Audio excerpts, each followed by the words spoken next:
Thanks so much for joining us. I hope that you get so much out of this and it makes a huge impact on your life.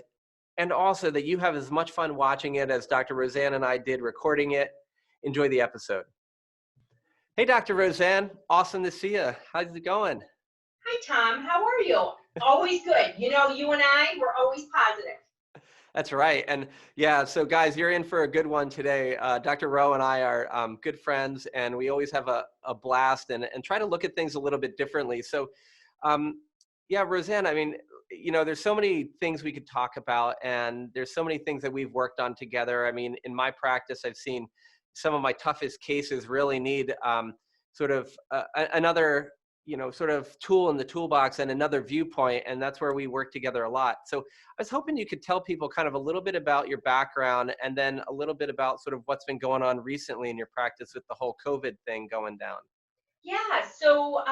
I am a pediatric mental health expert and a therapist and a psychologist and a mom and all that stuff. And what I do in our center in Ridgefield, Connecticut, is I help thousands of people reverse some of the most chronic issues using proven holistic therapies like neurofeedback, very specific types of psychotherapy, biofeedback, PMF. And we treat everything from Lyme disease and pandas, which is where Dr. Tom and I do a lot of work together, but also autism, anxiety, depression.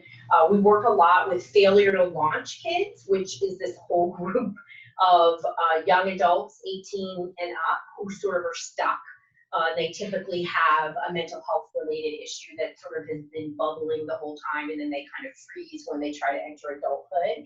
But in our practice during this time of quarantine, we've continued to work with people virtually. Our center is reopened again, so we are working with people one-on-one doing neurofeedback. We are doing some home-based neurofeedback, and we are going to really expand that because there's a need for that as we're sort of preparing, as you like to talk about, sort of the second wave of what's going to happen in this quarantine. I don't believe this is the only time in quarantine, but one of the biggest things that have come out of COVID and the pandemic for me is just noticing how anxious people are to re-enter this world. And so I coined a term called Reentry Panic Syndrome, because what really my first experience with it was not my clients, Tom, it was my employees. Yeah.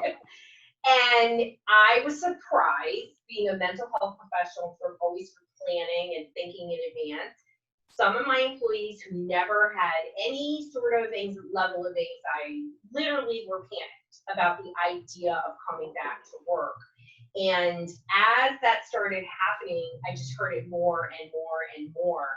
And, Dr. Tom and I live in the Northeast, and we really are very much more of a hotbed of activity for COVID, and the infection rates are much, much higher here. So we live in a different area where there's a lot of fear, legitimate fear, right? And so this worry starts with legitimate fear, Tom, and then really is different than just anxiety, because people still have not left their home. Like, I have met many people that are, almost 3 months in and have almost not left their home, and are unable to, due to panic and worry. Well, and it's interesting because I've met a lot of these people too, and they're asking me what I'm doing. I'm like, well, I'm just kind of doing what I do. I mean, I take care of myself, and we all talk a lot about what we can do to support our health, so that because we're all going to get exposed. And I guess I'm wondering, why do you think this is happening? Because to me, it's like, the reality is, if anybody, I mean, and I think it's all across the TV, and maybe it's been buried or something, but the reality is that we're all going to get exposed to this at some point. Yeah, 100%. I mean, you and I, we're pretty positive that we've had asymptomatic COVID. I just can't imagine with our travels we weren't exposed. Right. And well, I mean, in early February, I mean, I had a fever and a flu-like illness with a cough and like all kinds of stuff I've never had since, I can't remember the last time I had a fever. Probably was when I was in high school or middle school. So, right. But, why is it so different? I mean, is it the fact that I think such a great question, actually, and nobody's asked me that, Dr. Tom, and I have really thought about why it's different. It's different because people have been isolated. They have been away from other people. They have been holed up at home. And for some people, it's been a positive thing. You know, you and I have done a lot of really cool things during this time, right? I wrote 3 books and did a bunch of other things. But when you isolate and you're not connecting, we are social beings and we need connection. We need social connection, we need physical connection. And I think when you are staying away from people, the first part of it was just a tremendous amount of anxiety. And then people found sort of a rhythm and a new normal.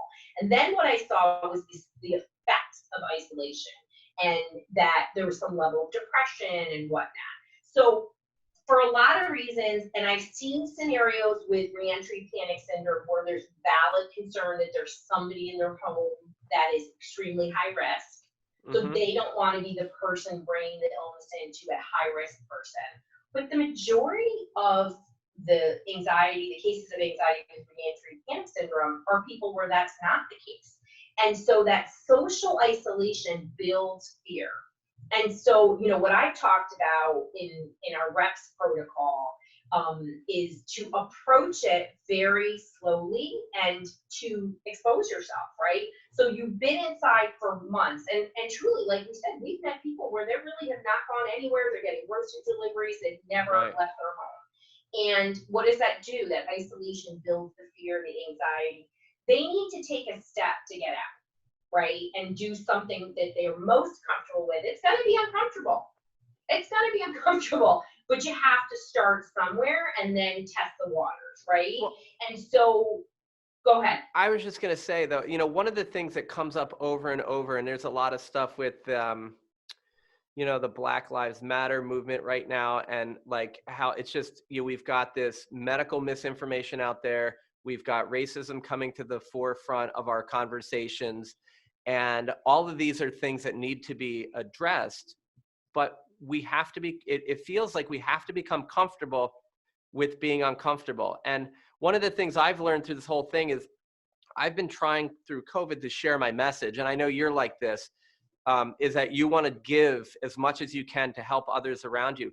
But I'll tell you, when I put myself out there, it's kind of scary. So then when I feel that I'm afraid of it, I go, okay, now let me just take a moment and breathe.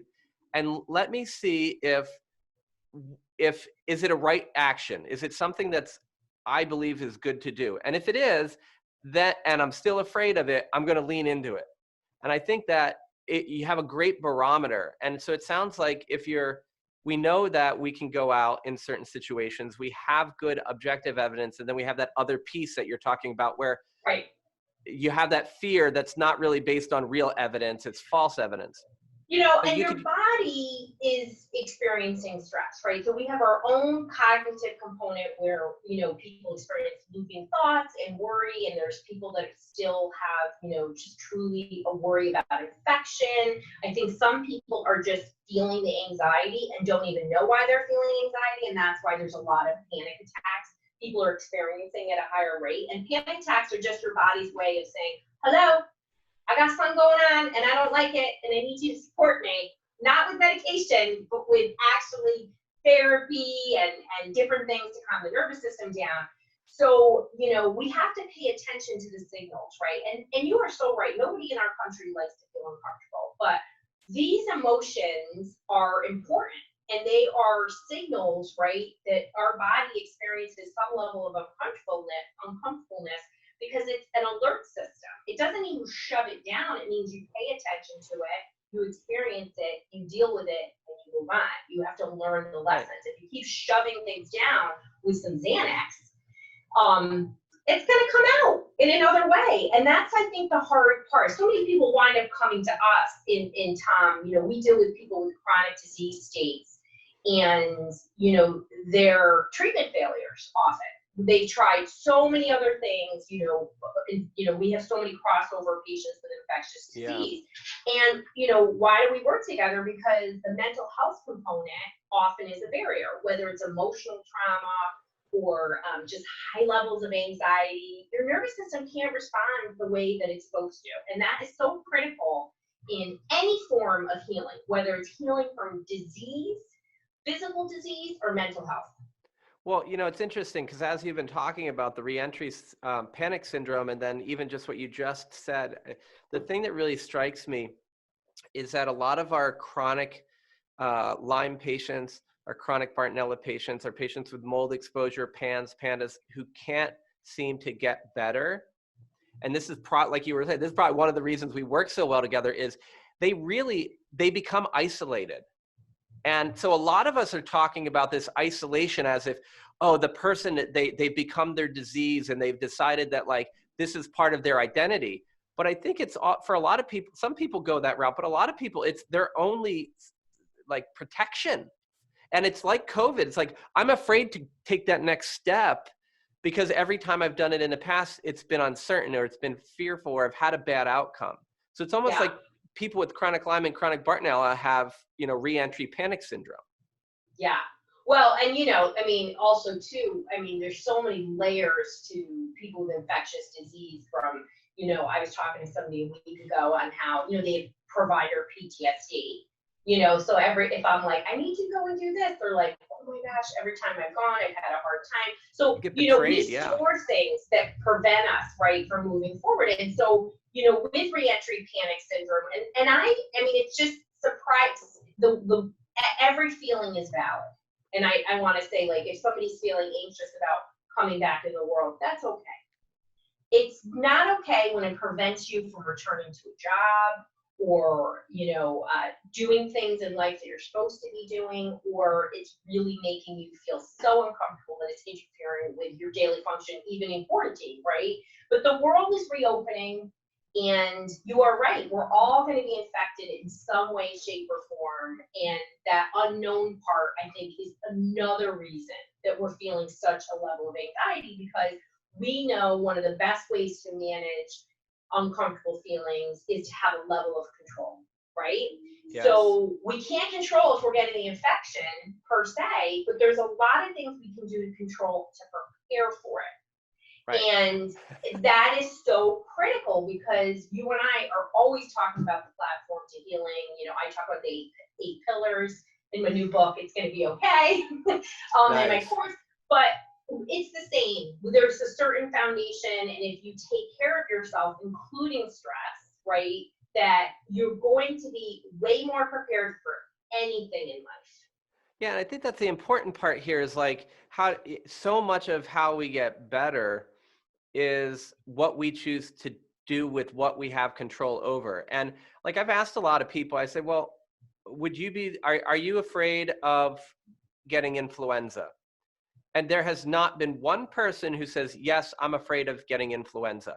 They're just like, I'm going to get it or I'm not going to get it. I'm going to get a vaccine or I'm not going to get a vaccine. If I get flu, I'll be fine, unless I'm not. But no one thinks about that part because it's been around and we know more about it. But legitimately, minus a few small cases, COVID-19 looks the same way. Right. I mean, I'm not saying there's not bad outcomes, and don't get me wrong, but what I'm saying is if you want to look at the evidence of like what reentry means, we should be objective. Do I have a high risk person in my family? My father-in-law, his heart's not doing so hot, and he's in his mid 70s, if we transmitted SARS-CoV-2 to him, that might be a death sentence. But if you and I hang out and one of us we haven't had it like we think we did, we probably have flu-like illness. I mean, most of my patients who have had it have gotten over it in a couple of days to a week. And the thing that I think what you just said is so important for people to understand is the people in my practice, and I'm wondering if you've seen this too, who have been doing the protocols to help them recover from some other chronic problem, when they get COVID-19, they're like, oh, it was a breeze. It wasn't a big deal. It wasn't anything like what other people said. 100%. Absolutely. Definitely. Yeah. I mean, and being that we're in the Northeast, we all, know so many people that have had it or even at least suspect they've had it and they've recovered, I mean, I know people that were in high risk that have passed from it. And, they're elderly and we're in a high risk pool, and, we shouldn't minimize that. But when you're healthy, it's very rare to be in the low risk pool and to have death as a result. Right. And even to have more severe cases. So, that anxiety that starts, there's so much, so people are in a totally jacked up, anxious, hyper state, in the nervous system. And guess what's going to happen? It's going to be much more likely that you will get more symptomatic COVID or any other infection, because your nervous system is so activated. So pulling yourself out of that stress state is paramount for both physical and mental health, and in preparing yourself to re-enter the world. Because guess what? People need to leave their house. I mean, they do. They have to get out. You can't just be there for 6 months. I mean, Dr. Tom and I do believe there'll be other periods of quarantine, maybe shorter periods. But this isn't going away anytime soon. So people need to find a tolerance. You're gonna be uncomfortable, but can you create a window of tolerance where you're not so uncomfortable that you're paralyzed, right? Or having panic attacks. And so in the rest protocol, it's very simple, and you need to practice it. It's respiration, it's envisioning positivity and stress management. And, respiration is simple breathing. And so doing whatever breaths you want to do, a 4-4 breath, a 5-7-8 breath, 4-7-8 breath, you have to be mindful, you have to practice it. And why? Because you're regulating your nervous system. And it's so important. And then you have to visualize yourself leaving your house and being successful. I think that's the other part, is people are spending time in a worry loop, seeing like, oh my gosh, I'm going out, and then they see themselves sick. So stop that. See yourself going out to the park, doing well, feeling a little uncomfortable, but being okay, and then coming home and doing that. And really just being very positive. So when we make negative statements out loud, like, that's going to be awful, and somebody's going to cough on me, and you say that to yourself, your subconscious hears that. So flip that dialogue. Right. Now the thing about about negative thinking and negative speech is, the negative is a survival instinct. It's a way to protect us. The things that we don't know, but we've sort of overinterpreted it in modern times, right? Because the idea of fight or flight, and protecting ourselves, the idea of being fearful of the unknown is, back in the day, the unknown might really kill you. So now, but the difference is, they were like, is this bad or not bad? We assume it's bad. We try to prove it's good. Now we just assume it's bad and we let it ruin our lives. So, and it's our subconscious, because it's a primitive reflex. Right. So it's not a bad thing. It's what you do with it. Right. And it is like, I always think of, when I think of positive thinking and breaking negative talk, I always think of Saturday Night Live, and I forget who, I think it was Phil Hartman, that would go in front of the screen and be like, damn it, I'm good enough, I'm beautiful. And Deep Thoughts with Jack Handy. Oh, okay. Okay. And he would say that to himself.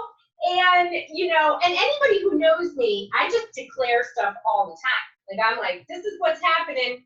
And it does. Happening. And thankfully I have friends with like Dr. Tom, who's like, yeah, it is, because other people are like, okay. But when we say these positive statements out loud, like, literally our cells hear it. And it's just much more likely to happen instead of that component, doing that. Well, and then the last part is stress management. Like, you have to actively do things every day. Dr. Tom and I do stuff every day. Every day we do something for ourselves. And it doesn't have to be, I wish it was a massage every day, closed until the end of the month. But it's not. But it's something, because we live in a high stress world. There's a lot going on, as you said, like, just changes in the conversations, the uncomfortable conversations that are happening, with racism, which are awesome. There's just a lot going on in the world, a lot of change. And even if things are positive, with change comes stress. So your body knows no difference between good and bad stress. It's just going to react. So we need to be mindful and take care of ourselves, both for physical health and mental health. you know, they always talk about mind, body, and spirit, but somehow mental health never wants to link to physical health. They're all connected. It's very, very important.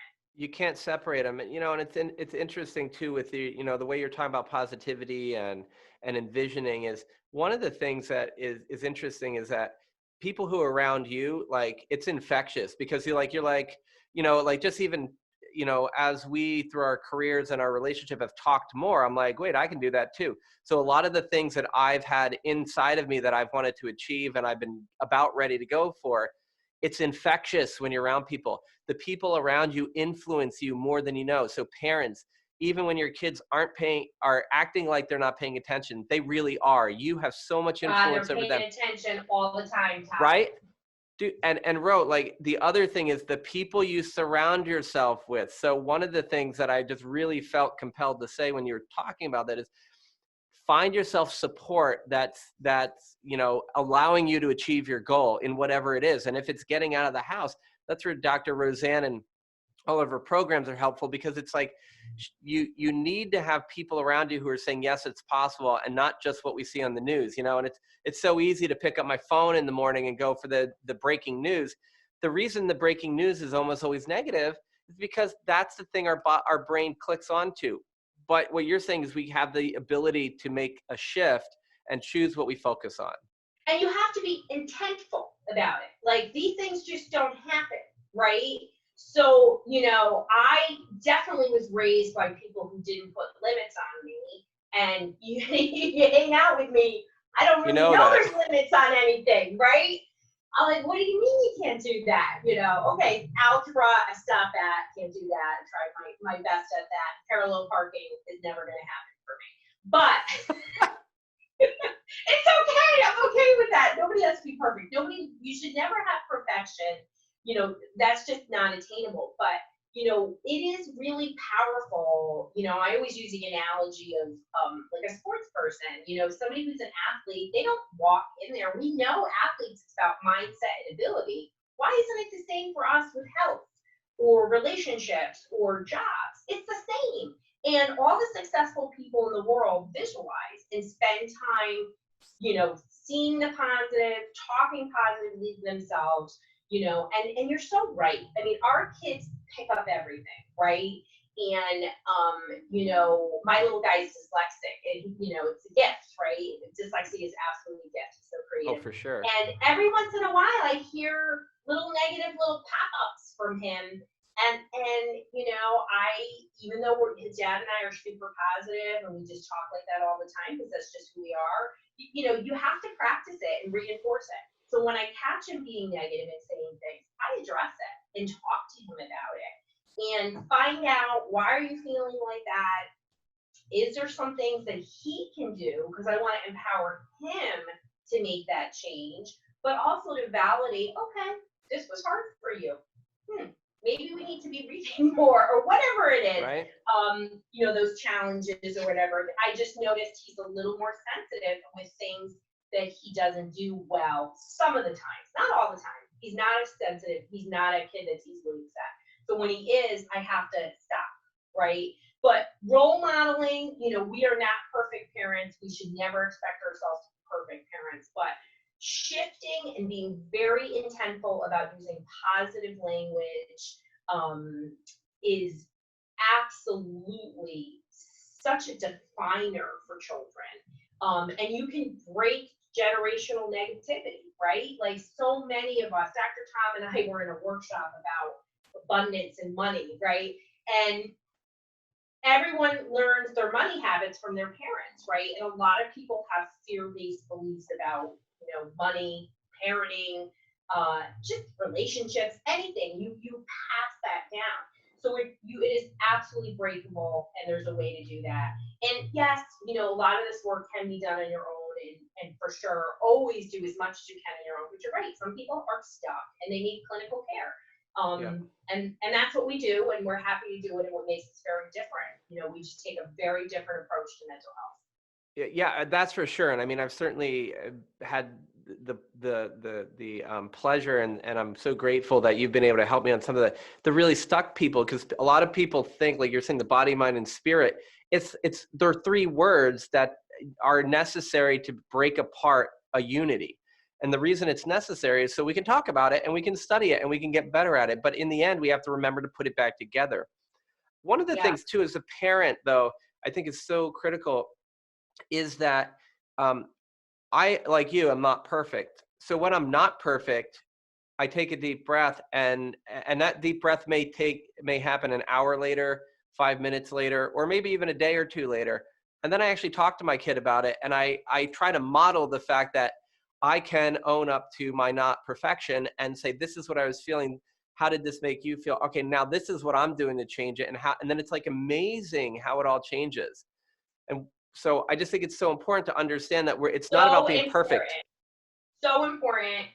And you know, and to talk about it and not be like try to shove it away that you did something wrong. And I do the same time. I mean, that's just a good thing, because you know that so many people in our world feel like they have to be perfect. I mean, look, you had celebrities paying to get their kids into these Ivy League schools, like that had to be, you know, and they didn't have the skills to get in there, right? But it became something that was so important to them. For what? For how people view you, right? Right. And then what does that do? It feeds inadequacy in your child. So perfection is not attainable. And people who go to Ivy Leagues aren't perfect.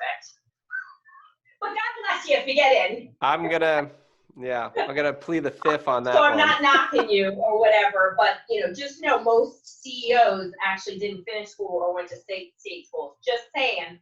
Yeah, take a listen to some Gary V. You'll Yeah. see what he thinks about that. So hey, Yeah. one of the Yeah, and the number one common characteristic of millionaires is dyslexia. So I just like to share that with people. 40%. right. Well, and so the thing is, it's kind of like COVID-19. There's a lot we don't know. It's kind of like Lyme. There's a lot we don't know. PANS, dyslexia. It's not what you have. It's what you do with what you have.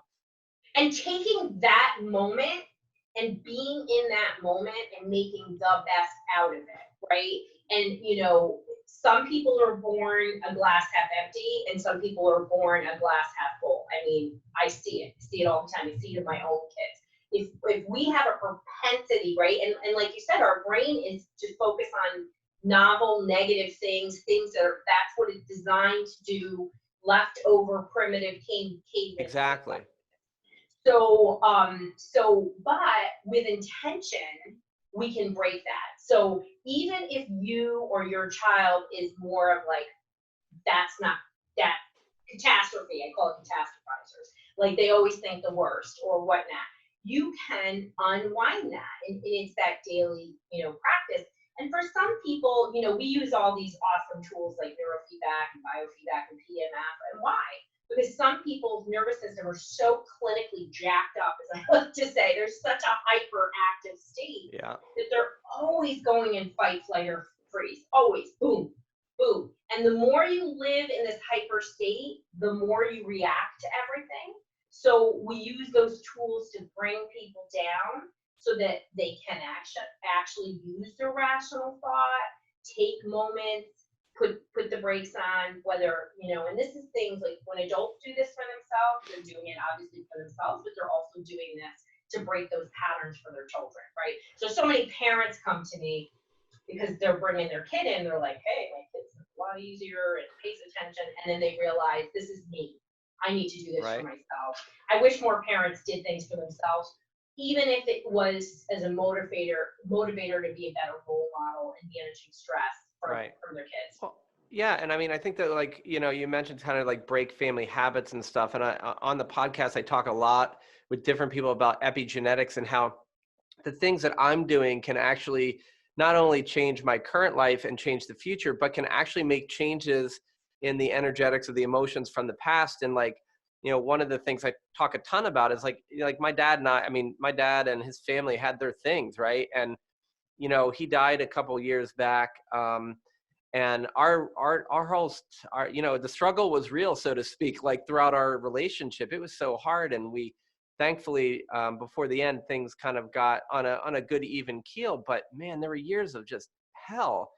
And the thing is though, like a couple weekends ago, I realized I was like, my dad did the best he could, Yeah. right? But with his resources, and he wanted to do more, but he didn't know what to do, and he didn't have other resources. He went to everybody, but they couldn't help him. So I was getting mad at him, but it was like, well, he did try his best. He just needed a little something extra. Maybe he needed to come see you or something. But the thing was, it was like, then I saw it in a different light, and I said, all the effort I'm making now, I can do it with him, for his family, and for me and my family, rather than just trying to break it. Because I feel like I took my thinking to the next level, and I want to make it that positive shift of, I'm trying to break a habit, a pattern from our family, but I'm not trying to do it so that I can break free from the family. I'm doing it to heal all of us. And everybody before me did the very best they could, even if that best sucked ass. And now, but I'm in this place because of all the struggles they had and I've had. And now together we're going to make, and man, the power you get when you stop being pissed off at everybody else and take freaking responsibility for being able to do it together.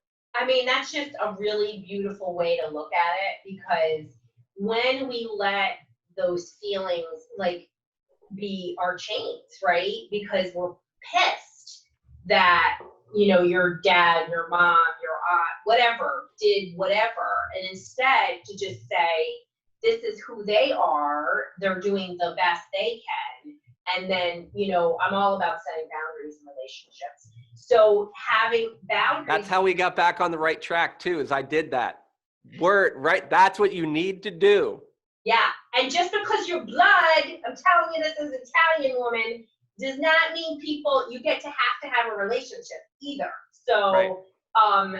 It's all about respect, right? So you create a boundary that's respectful for both of you, right? Like, I have certain members of like my Italian family, we can only talk about recipes because that's the only thing that's not volatile. Right. So I'm like, well, I'll just talk about recipes for 3 hours when I see her at the family thing, and I just think that's okay, where some people want to get right into it. But, to know, like, even my own father, I mean, the poor guy was beaten in his sleep by his mother, like, who does that to somebody? Right. And, she did classic abuser things where she turned the other children against him, and those children, listening, don't even talk to him, and they don't even know why. He's a lovely person, and he's tried really hard, but like, to think, when we talk about trauma and those early trauma, they call it developmental trauma, because you're in early development, you're supposed to get TLC, you're supposed to cry and be cared for and not violated or abused. And so when that happens, I'm very lucky that my father he broke the abuse cycle on his end. But you could see that it was a struggle for him. He became that classic abused child where he became ultra successful to prove that he was worthy. So he doesn't like to think of himself as abused. He just thinks of it as a person of a different generation, that his mother was doing the best she could, because it was during wartime and there was a lot of stuff. It should be a Lifetime movie, actually, his story. But I share this story with people, which I've actually never shared, is that because people go through a lot of shit, and it's real. And the power of your mind is incredible. And you have to start from that moment to say, no, I can control this. And this is what I can do. And there's parts to that. You have to sleep. You have to eat well. You have to create boundaries with people in relationships to reduce your stress levels, right? So get rid of toxicity in your life. But you have to prepare and protect your nervous system. And that you can do through meditation, you can do through yoga, you can do through breath work and neurofeedback, biofeedback. But you got to do it, and you got to do something every day. Right. There's no magic wand for healing. It's very intentful. I think that it's so critical, and that's a piece I really want to talk about.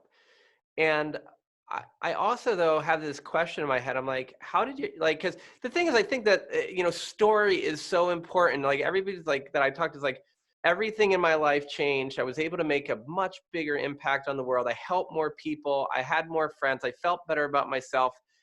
On and on. The list of all positive stuff happened when they start to share their story. And I think the story really helps because it's like, we're just all human beings going through the All same human bullshit. beings. Yeah. But how the hell does your dad, because like, Yeah. this is interesting for me to hear this story, everybody, because when you talk to Rose, she's just like, oh, you know what? Like, my parents, there were no limits. They just supported me, and it was this great environment, and we would just create stuff, and we had abundance, and we wanted to share abundance with others. And you hang out with her, and she's like, oh, here's all the, I'm going to make sure you have everything you want because I make everything I want, and you need to have that too. And everybody can do that. So it's like, but then I'm sitting down here listening to this, like, oh, he got beat in his sleep, and his family Yeah. doesn't even talk to him. And it's like, okay, so How does that happen? how does it happen? Because Yeah. we all want to know the secret sauce. Well, the secret sauce came from within him. Like what makes one person, so like even in abuse, right? Abuse cycles, right? So physical, sexual abuse, those things tend to pattern, right? So something within him, right? In myself, I can tell you that I'm super resilient because I have a lot of guides in my life. And I am very connected to my intuitiveness. And we all have intuition. And because I was empowered to be who I was as a kid, I was able to connect as a child and stay connected, because all children are connected to intuition, but we tell kids to turn it off. Like, just do this. Well, not my family. So I can't answer the question. All I can tell you is my father has an internal resilience. And what we know about resilience is it starts with being able to tolerate frustration. So he's a thinker and a problem solver. He's also a genius. He speaks 5 languages. And, he's just this guy that's like I inherited a personality from him, in that I'm like, I'm going to do it. Like, worst thing you're going to tell me is tell me Do you have to do it with the accent and everything? Yeah, I know, right? Oh my God, he's got the total tank. My parents are off the boat, from Italy. They came, and he was poor. He didn't have shoes. I mean, it's his life started out. His father was a prisoner of war for 8 years. I mean, like it was when somebody, and I have so many people in my life that had horrible beginnings in life, and they are resilient people. And when we look at trauma research, we don't really know why one person becomes resilient and why one doesn't. But we do know when people view things positively instead of negatively, there's a dramatic difference in their life. They have much better mental health. They live longer. So there was something in him that, like I think was he 82 or 83? He still works 5 or 6 days a week. He owns a massive company, like he's just like, gonna do it. And is a worker, right? So he's a worker that, puts a lot of effort into things. So he does not view himself as being abused, and he probably would not like me sharing this conversation. But I think it's an important conversation that, whatever happens in your life, it's like, do this. And then, he married my mother, who came from a very loving family. And my, grandfather, very much the same, very much like, you can do anything kind of thing. So I think that even though my father grew up with all these limits, right, the two of them, he and my mother, who were very different kinds of people, really just created their own world. They came over as immigrants, and as many immigrants do. You're isolated. Our entire family still lives in Italy. We don't have relatives here. And they just said, this is what we're going to do. And they really did the American immigrant dream, that we're coming here, we're going to do better for our children than we did for ourselves. And, again, he did that rare thing that some people, and I meet so many people that experience abuse, and just say, I'm not going to let it define me. And it actually becomes this thing that catapults him. But resilient, positive, and it sounds like he created an environment around him. Yeah. Right. Absolutely. That was supported what he needed. Yeah. And I find that a lot of people, like even my wife and I, we're very different people, but it's like a perfect melding, because Jill and I, provide the thing that the other person doesn't need. So it's like, we're not looking for ourselves. We're looking for almost like that "you complete me" idea. But it's like, Yeah. because we need that, like you said, that positive environment. We do. And Tom, you talked about, like, you and I were so lucky. We're in this group with people that are nothing but great human beings who are lifters. And we all need that in our lives, right? Like, we need these positive relationships. Family is family, and sometimes relationships are difficult, but you can set boundaries that feel good to you. And I can tell you, if you're dealing with another person in a family member who isn't taking care of themselves or difficult, those boundaries will help them. We feel uncomfortable setting boundaries, but when you give them boundaries, I'm telling you, they're going to be better behaved. Just like it's so true, right? Yeah. And it builds your relationship. Like with my old Build man, your relationship. dude, I realized that there was a point in my life where it was like 3.5 days and we were fried. So, because we didn't live near each other, but if I went for a week, we hated each other. If I went for 3.5 days, I came in late one day and I left the other morning real early. That gave me about 3.5 days of chilling. We loved each other so much. And then it kind of grew a little bit. And there was a time where I needed to do something for him and I could spend 2 weeks with him. Then I went back to my 3.5 to 4 days. And it's amazing because my relationship went from one where we couldn't handle each other to we were calling each other, we were having fun. Oh, A year or two after he died, like I was looking through my computer and there was one day we were trying to do Zoom together and he was learning it and I took a picture and it just overwhelmed my heart because like I called up and what used to happen was I would call up and I'd be like, "Hey Dad, is Mom there?" Because I had a question for her. And he was like, "Oh no, she's out or whatever, all right, bye." And or we talked for like 1 second and then we were just like chit chatting. I was like, "Hey, you want to get on, you want to hang out and talk on the Zoom or whatever, or Skype or whatever the hell it was." And I had this picture because like my mom was out and my dad and I talked for like 90 minutes. That was longer than I probably talked to him my whole life, yeah. when I Yeah, wasn't it forced starts to. to change, Yeah. because each person, it reduces that tension level, right? Just like the person in my life that I can only talk about recipes, I create that boundary. If I start going outside of the boundary, I really do run a high risk of an argument. So now, so I Right. like recipes. And what's your goal? Is your goal to have an argument? Is your goal to have some quality time with your family member? And that's the other thing. Are you going to really resolve something that happened 10 years ago, 20 years ago, 30 years ago? You're probably not. I mean, only unless all parties want to change, ain't nothing going to happen. So you can cry about it and get mad at them and do all that, but you start with finding a respectful place, right? That's what I always say to people. Like, I let people in my life when they're respectful. When they're not respectful, let me tell you, you're out. Right. And it just has to be that way. You always should just treat people with respect and kindness, and if you don't like somebody, that's okay too. If they have to be in your life, find a neutral thing or try to respectfully avoid them in some way that's okay, Right.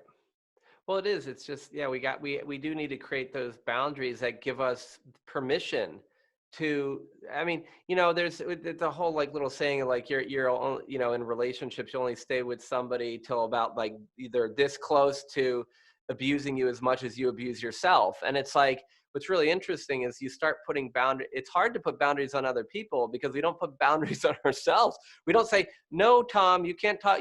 We're not talking about that today, right? We're not going to treat ourselves like shit today." Yeah, and we treat ourselves like shit all the time. I mean, right, that's what I mean. Negative self-talk and things that we do to ourselves. Nobody is as cruel to ourselves as we are, right? Exactly. And so easy to let those things creep in. And so when you take care of yourself, like we talk about self-care all the time, and people minimize it, and they always think it's like a day at the spa. I mean, who doesn't love a day at the spa? But really, self-care is about those things that you do for yourself, right? Those little things that move the dial and remind you on a daily basis, whether it's a gratitude journal or praying or, making sure I do this every day or whatever. You have to do that. You have to be kind to yourself. And we're all just trying so hard, I think. And even the people in the world that are nasty, because let me tell you, there's some nasty people in the world, they're few. And they're often people that are struggling with anxiety and you know, they hate themselves. They're just caught up in a negativity. So Right. And they treat starts everybody else from you. so horribly. Yeah. Imagine what they're doing to themselves. They're, you know, that is absolutely the truth. I mean, I'm It just, comes anyway, back to them.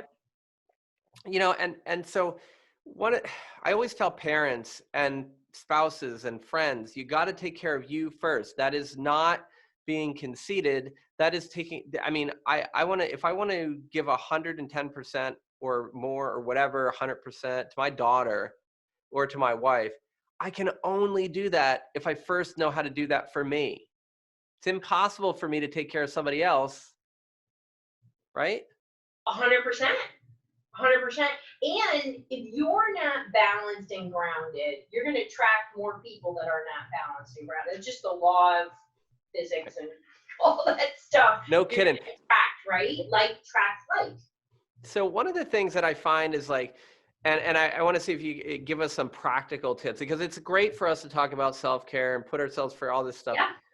But I know that you had mentioned visualization as part of, sort of the exposure and the positivity steps in there. How do you, I've been an athlete my whole life, and I know lots of athletes visualize. And I do know that the athletes who visualize better, in quotes, better, tend to be better and do better. But what I also know is that visualization is hard as hell. Because like I'm going and I'm running and I fall down, or I'm going to take the hockey puck and put it in the net and somehow I miss it. So what are Yeah. tips? How do you visualize? Because that Yeah. seems to So be a core it's thing a that you great need to do. question.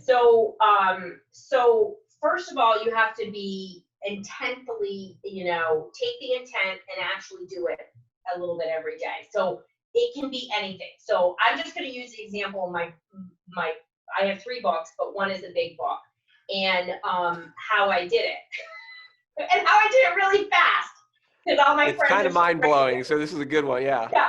So it's also how I wrote my dissertation in 3 days. So it's okay. Don't worry about it. It got accepted. But You guys are going to learn quantum leaps right here, man. is my book. I actually spent more time visualizing what I wanted in it. And I hate to use something big, but I'll use something big and then we'll use something small. So I spent more time visualizing what I wanted in the book. So you always start with the end. I see the book, I see the title, I see kind of the general what I want. It's about reducing and reversing symptoms. That's what the book's about. Then I was like, what do I need in it? And then I broke it down visually. Then I spent time like, okay, sleep. What do people need to know? And I literally just ran through it. And then I would spend time a little bit every day. So I do a lot of visualizing before I actually get out of bed and when I go to bed. Like the rest of the time I'm a spaz. So, True story. yeah, true story. So just being calm about it. So it can be little things. So like even tomorrow, I've already started visualizing my day tomorrow. So now in the summer on Wednesdays, I work from home. So I visualize what my day, what are my things I have to do. And then I saw myself swimming in the pool in the afternoon. So then I tell my kid, I have to do this until this time because he's a Virgo and needs a schedule. And then I was like, we're gonna do this. And I see myself there. And so those simple things, I literally visualize all the time. So you're saying I have to practice this for it to work right? Practice it. It's just part of what I was, you know what I mean? Like I was in high school, I never was paying attention. I was either reading a book or visualizing. It served me well. Right. And it has. And so for someone like myself who like, I love thinking about stuff, but it's like, as I work to, through my life to put it more into practice, how do you get out? I mean, but I see it. Thinking can translate into worry. So I actually see myself doing it. It's a different concept. So like I see myself at the pool tomorrow afternoon. Now, do you also do the feeling part? I feel it. I feel the heat on my feet. So you add the sensory piece, then I, feel myself swimming, and that's just what I do. So adding a sensory component. So like for an athlete, getting the goal, right? They're spending time thinking about it. but they're feeling it going through, and even before when you get on the field, what they're doing. And I've worked with a lot of athletes. They always come into me for concussions, and then we do Right.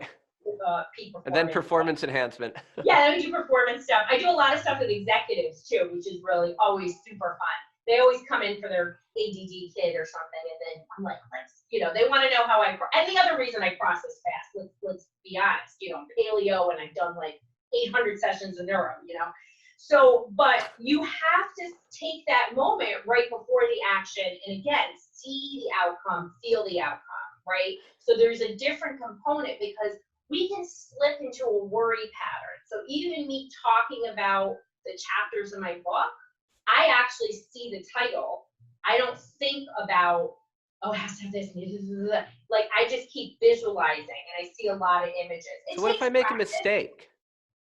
You know what I mean? Like, 'cause I think a lot of people are would be asking, what if I made a mistake? What if I'm trying, how do I hold the end product, and then I make mistakes. You just you learn from your mistakes. You're like, okay, I see myself doing this, and this is what broke down. Now I see what I need to do to fix it. So, that's why when you visualize and you see the end product, the mistakes are only learning to get there. Your routes can always be different. It's not always one route. So it's that intentful practice, right? And also visualization has to be authentic, right? I always joke that you can't just visualize your winning lotto. You have to be like, what is real in your life, Right, you can visualize yourself playing lotto, but you better play a lot. Right. If you want to, well, you have to practice it. Right. And it's interesting because it's like, I just was thinking, I was like, even when I added the feeling and the smell and the sound of a hockey rink, you could get the puck to go in a lot more. But then I also, as you're saying, a lot of what we would call a mistake or improper visualization that went off this way in baseball. I mean, people talk about it all the time. If you hit the ball, 3 out of 10 pitches, you're world famous, you're in the Hall of Fame type of thing. I mean, who bats 300 or 400? So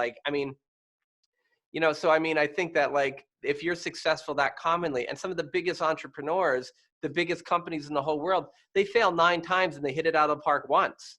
That's not 10% success rate, but we view them as amazing, but it's because they practice. We have more failure than we have successes, but I do believe very much, and also the visualization part kind of lets you get rid of things that maybe you think you should be doing or parts of the process. It allows you to practice in your mind before you actually take action. And when you focus on the visual and the feeling, that's adding that sensory component for me gets rid of any worry, right? And not that worry is bad. Sometimes I'm like, oh, I want to do this. I was thinking in this moment of COVID, I went through all my things that I wanted to do. Of course, I have all these visuals for them, like Google Sheets, of course, and all this stuff and whatever. And I was like, had to change what I thought was most important, and it was absolutely the right thing. And then I was able to be like, this doesn't feel like this fits in, this doesn't, and so it's really, really helpful. And I'm also just a grounded person. I only do things that feel right. And that's always just served me well in a lot of ways, both positive and safety. I've gotten myself out of a lot of unsafe situations by listening to my gut. And those are really important. So it's got to match up too. I mean, that's the other part of it. And you talk to so many successful people. I mean, I just have met so many people. Being the daughter of immigrants, I often connect with other immigrants, and just to hear their stories of just pulling themselves out of things, and they have a vision, and they put effort behind it, right? Well, so that's the other part. Effort. It's interesting. Everybody talks about the American dream, and I'm like, everybody who seems to achieve the American dream is an immigrant. Yeah. And it just dawned on me, it's probably because they actually envisioned the damn dream. They spend all this time visualizing. They have an actual dream, and they get it. Yeah, and a lot of immigrants work their ass off. Well, right. So it's so all of us who want to make a change in our health and our relationships, in our visualize finances. It. You want your child to be well, visualize it. stop visualizing the catastrophe, you know? So like I call my book and program It's Gonna Be Okay because it's the first thing I tell people because they need to hear it, because as a mother of more than one kid who has issues, all you do is worry about them. And if you get, you can feel a worry, you can experience it, but you can't live there. You can't be like, oh my God, they're gonna live in my basement. Well, guess what? They're probably gonna live in your basement if you keep saying that.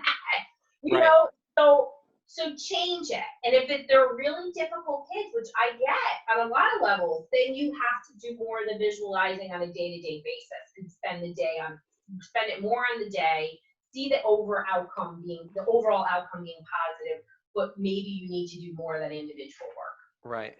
It sounds amazing. And I mean, it's so much hope here. And I mean, I feel like we could go on forever talking about all these things. We definitely have some, lots more to talk about. So we'll have to do it again soon because, you know, it's interesting. It's like when I look at it, it's like, if you want to achieve a dream, think about it, visualize it, create the dream, put it down on paper, keep it in your mind. And then the second thing that Dr. Roseann just said that I think is so critical is you work your ass off. You know, it's like, if you go back to The Secret, it's like ask, believe, receive. It's like you ask, but the believing part is actually doing the damn work to get it, not just sit on my butt and it shows up. Yeah, absolutely. You know, and then be grateful. It doesn't just show up. You got to work your ass off. You know what I mean? So, right. Same thing with I learned health. that from my parents. Let me tell you that. We were up, you know, child labor laws weren't really that much in place, but you know, we were up painting apartments at 12 o'clock in the morning, sleeping on the floor and stuff like that. You know, it was great. I didn't know that you shouldn't work your ass off all the time. Yeah, but it's funny though, because so many people, I could just see it now. So many people are going to be like, oh, that sucked so bad. And you're like, No. It was great. I didn't even know. It was amazing. And look what it allowed me to. Very fondly. Of course, my mother always had great food when we did these things, you know, because that's all right. But, you know, it taught me to work. I didn't look at it as a negative ever. You know, we were connected as a family doing things, and my parents always were so upfront about what they were doing, how much it cost, what they needed to do. And, you know, it's made me be a phenomenal business person. So, I never, you know, I don't shy away from hard work and pushing myself and all of those things. But we can achieve so much more, and we don't fully use our mind, right? And we hear mindset and all these other things, but you can, like you said, there's a lot of hope in it because we all can control that. We can do that. I talk about these things with my kids. You know, my parents demonstrated them, but now I understand the secret sauce. So I share it, right? So it's important to not only model, but vocalize and give that metacognitive piece. Like, oh, okay, you want to do this, so let's do that. All right, you know, what do we need to get there? What does it look like? And all of that. So it's a good thing. Awesome. There's a lot we can do. Always be, you know, I'm always positive. Absolutely. And if you guys want to learn more, so I'm sure everyone's going to want to get a little of your secret sauce and to get a little more infected with this positive vibe that you've got. How do they find you, learn more about you? And then also, I know with the books coming out, I mean, where are they going to be able to be on the wait list to be the first to sign up for it? Yeah, so our course is up, and you can find me on social. Just search Dr. Roseann, and it's Dr. Roseann or Dr. Roseann Associates, but I'm www.drroseann.com or childrensmentalhealth.com. So we do have our course, and the book should be out in the fall. Nice. So, or books. You'll see. So good. Yeah, I believe it. And you'll see how, I mean, Roseann's very prolific. So, and such high quality stuff. Always a pleasure to have a conversation. And then I'll make sure I link to everything so that people can make sure that they can get to drroseann.com. Thanks so much for making the time to do this. Always love blowing my mind as always, and a super fun time. I know, always. We can have fun anywhere. So such a great conversation. We went a lot of ways that I hope helped people. Yeah, me too. All right. Yeah. Have a great day.